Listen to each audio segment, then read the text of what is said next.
शिव महापुराण की कथा यहां तक कहती है, मंदिर में जल चढ़ाने जाओ तो अपने घर से जल लेकर जाओ।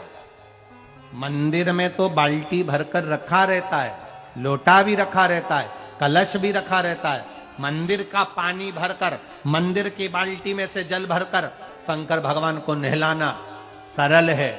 अपने घर से जल लेकर जब जाओगे तो घर का वास्तु दोष, घर का पितृ दोष और घर का काल सर्प दोष तीनों उस लोटे के माध्यम से जाएगा और शिव को समर्पित हो जाएगा। आज फिर निवेदन करूंगा इस नेपाल देश की पावन धरा से, डोलेश्वर महादेव की कथा में निवेदन करना चाहूंगा। जो बेटा बेटी नौकरी के लिए अप्लाई कर रहे हैं, जो बेटा बेटी चाहे सरकारी नौकरी हो, प्राइवेट नौकरी हो, सर्विस के लिए अप्लाई कर रहे हैं, उन बेटा बेटियों से निवेदन है, दुर्वा शिव जी को समर्पित कर कर केवल दूब जानते हो ना, दुर्वा सब जानते हैं। दुबा जो माला पिनाई थी उसमें बहुत सारी लगी थी, पढ़ी है, बताना जरा।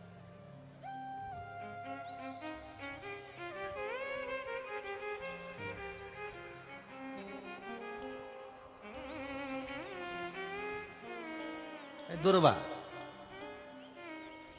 जो बेटा बेटी सर्विस के लिए अप्लाई कर रहे हैं, तुम मेहनत करो, पढ़ाई करो, खूब पढ़ो, खूब तैयारी करो, अच्छे से तैयारी करो। जितनी मेहनत तुमने पूर्व में करी उससे दुगनी मेहनत तुम करो उस नौकरी को पाने के लिए। और साथ में जब एग्जाम के लिए जाओ, कहीं इंटरव्यू देने के लिए जाओ, दुर्वा शिव जी को, इस दुर्वा का जो डंडी का मुख है ये अशोक सुंदरी वाली जगह, फिर समझ लीजिए जैसे ये शिवलिंग, ये गोल जलाधारी, यहां से पानी नीचे गिरता है, बीच में अशोक सुंदरी का स्थान होता है। तो ये जो दुर्वा हम चढ़ाएंगे तो इसका डंडी का मुख शिवलिंग की पर चढ़ाएंगे तो ये शिवलिंग पर डंडी की जो भाग है वो अशोक सुंदरी की ओर हो गया और ये भाग इस ओर हो गया।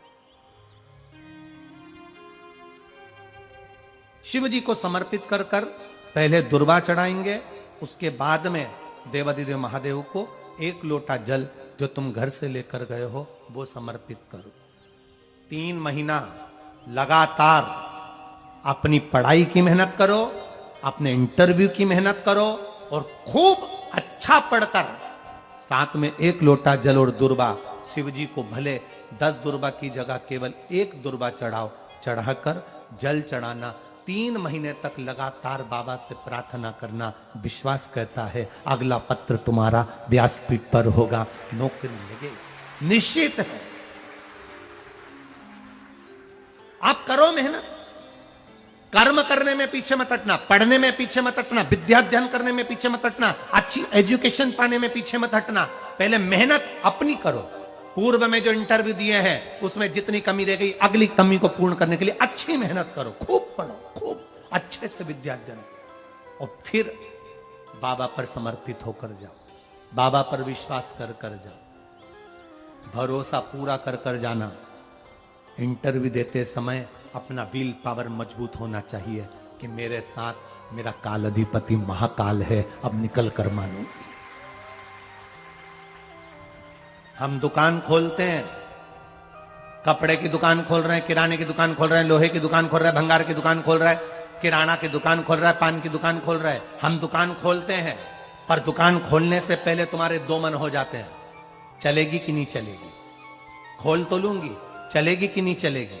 जिस दिन तुम दुकान खोलो 1 महीने पहले, 2 महीने पहले, 3 महीने पहले बाबा को दुर्वा चढ़ाकर एक लोटा जल चढ़ाकर नियम बनाकर जाना, 3 महीने बाद मैं दुकान खोल रही हूं, 2 महीने बाद मैं दुकान खोल रही हूं और मेरा विश्वास कहता है दुकान चलेगी। जिस दिन तुमने विचार कर लिया कि दुकान चलेगी कि नहीं चलेगी तो वो नहीं चलेगी। जिस दिन तुमने विचार कर लिया कि दुकान खोल रही हूं, मेहनत करूंगी, दिल से करूंगी, भले मेरे पास ज्यादा माल नहीं है, जितना माल खरीद के लाऊंगी उतना बेच कर बताऊंगी क्योंकि मेरे साथ काल अधिपति महाकाल है, तो वो चलेगी। विश्वास दृढ़ करो, भरोसा पक्का करो। जिस दिन तुम्हारा विश्वास दृढ़ हो गया उस दिन तुम विजय हो गए, उस दिन तुम आनंदता में हो गए। बच्चों का विल पावर कमजोर हो रहा है, दोस्त कह देते हैं सीए की पढ़ाई बहुत कठिन है, इंजीनियरिंग की पढ़ाई बहुत कठिन है, डॉक्टर की पढ़ाई बहुत कठिन है। साथ वाले ऐसे मत ढूंढना जो तुम्हारा विल पावर कमजोर कर दे। ये वाली फैक्ट्री खोलेंगे तो हो सकता है नुकसान हो जाए, इसलिए ये फैक्ट्री खोलने का मन नहीं हो रहा है। फैक्ट्री का सेटअप जम गया, सब कुछ जम गया, और मालूम पड़े, विचार करा कौन चलाएगा, कैसे होगा, कैसे चलेगी, तो वो फैक्ट्री कभी नहीं चलेगी। तुमने सोच लिया कि अपने क्षेत्र में नहीं है, मेहनत करूंगा, चार चांद लगाऊंगा,